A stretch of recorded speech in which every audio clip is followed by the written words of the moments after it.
FDO's new GrantMaker profile provides all of the information you need to decide if a funder is a good match for your project. But where do you start? Here are some tips for finding answers to a grant seeker's most pressing questions. First, do I meet this funder's requirements? Before reviewing the entire profile, let's look at the funder's limitations. To find them, click on Menu, then click on Applications RFPs. There you will see a box called Giving Limitations. These tell you what is not funded, so you can see right away if there's anything that immediately disqualifies you. If not, go back to the colorful charts that show the funder's giving trends over the last 5 years. Next, ask yourself, is my mission a priority for this funder? The What is being funded section tells us that the performing arts is in the top 10 for this funder. This makes them a good prospect for my ballet school. The darkest states on the map in the Where is the money going section tell us where the funder gave most. Not surprisingly, New York State saw the most grants from the New York Community Trust. This map is extremely useful when you're trying to understand if the grantmaker is a nationwide funder. How big are the grants? This chart shows by volume the size of their grants, which gives us an idea of an appropriate amount to ask.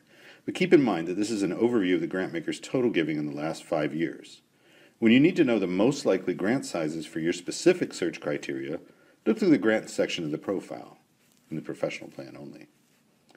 You can view more details for all 3 charts. Our video on subject, location, and grant size trends will tell you more about what to expect. Conveniently, the next section shows past grants that match my search filter, with the most common grant amount for my search criteria being $10,000. But, as you can see here, there are many grants that are for higher amounts than $10,000. Because this grant section isolates the funder's activity specific to your search criteria, if you just look up a foundation with no search criteria, you'll miss out on this important level of detail. Remember, you can save a search and rerun it later. But does this grant maker fund organizations like mine? Part of figuring out how much to ask for is to look at the types of recipients. My small nonprofit is not Lincoln Center, so let's see if smaller organizations like mine have gotten grants by clicking on View All. The arrow shows which column is being used to sort the results. Sorting by most recent year is the default. But we can click on any column heading to resort them. If I sort by grant amount, I can quickly see the grant size range and what types of organizations get the larger versus smaller grants. If I want to save these grant results, the Tools box at the top of the list lets me. It saves them as a PDF, export them into an Excel file, or email them as a PDF. Click on your browser's back button to return to the funder's profile. One of the most important things to ask is, do I know anybody associated with this funder? Because that can help you get a funder's attention. Click on the Who's Who link in the menu on the left. It's also at the top of the page under the funder's name. Who's Who lists the organization's board members and staff. This little icon indicates which ones are on LinkedIn, so I can look for any connections. This information is especially critical when approaching funders who don't accept unsolicited proposals. If you don't have a direct connection with anyone on the board or staff, you'll be able to see who in your network can provide you with an introduction.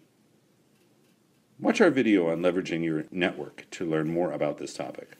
Click on About to see, in the funder's own words, their mission, their primary interests, and any special program areas. Funding interests can tell me not only what the grantmaker says they fund, but also the type of support they offer. Look under Support Strategy to see what type of aid might be available. For example, capacity building, general operating support, or technical assistance. Other funders to consider lists other grantmakers with similar giving patterns, which may or may not have come up in my search. Another way to find out more about the grantmaker, especially if they don't have a website, is to check the communications section to see if they've been featured in Foundation Center's news publications, like Philanthropy News Digest. It also shows how I can connect with them on social media if applicable. Before I approach this grantmaker, I want to read the application section thoroughly. It will tell me if there are any upcoming deadlines or current RFPs, and what submissions to include with my application. Failure to follow the instructions here very carefully could cost me the grant. Finally, the last section provides contact information and sometimes key personnel in case I have questions. It also identifies the grantmaker type, provides EIN and Bridge ID numbers, which are unique identifiers for organizations, and lists the funder's memberships and publications. Foundation Directory Online strives to provide the most up-to-date information available in grantmaker profiles. At the top, it shows when this profile and its grant data was last updated. Our profiles draw from organizations' 990 tax forms, but many grantmakers like this one are also e-grant reporters. This feature, unique to Foundation Directory Online, is made possible because of Foundation Center's relationships with the foundations. Many of the foundations report their grant-making activity directly to us. E-grant reporters' data will typically be more current because it can be submitted to us before any tax return is filed. And that wraps up our tour of the grantmaker profile. Check out additional videos to learn how to leverage your network when reaching out to funders, as well as how to save funders of interest.